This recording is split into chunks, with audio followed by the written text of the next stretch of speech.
Thank you for listening to one of Analytics for Living's advanced Python sessions. Analytics for Living offers Python training and one-on-one coaching, use case development, and solutions to your analytics using Python. Please visit analyticsforliving.org to enroll in a course and enroll in one-on-one use case support.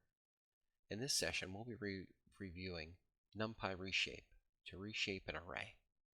Welcome you, of course, to enroll in a course and or review our content on our YouTube page, our YouTube channel, where we reviewed Python basics, data types, variables, assignment, conditional statements, including calculating frequencies, Python loops, Python functions.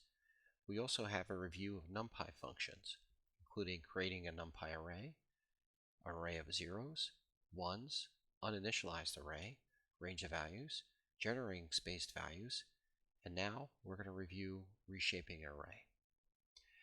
The function of NumPy for numpy.reshape is reshaping an array. The real-life example would be reshaping a multi-channel image for processing in a neural network, images with a 256 RGB.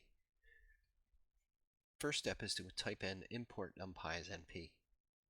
Image data equals np.random.rand 256.3, so we're randomly generating the image here, which is a simulated RGB image.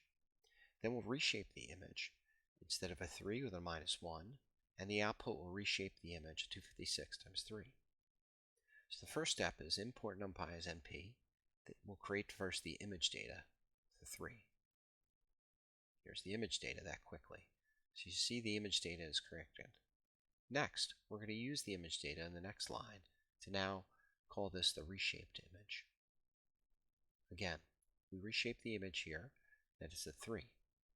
Now we're going to reshape the image, calling the reshaped image equals image data reshape 256, comma, -1.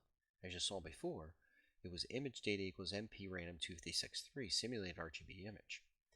We're writing here equals randomly generated 256.3.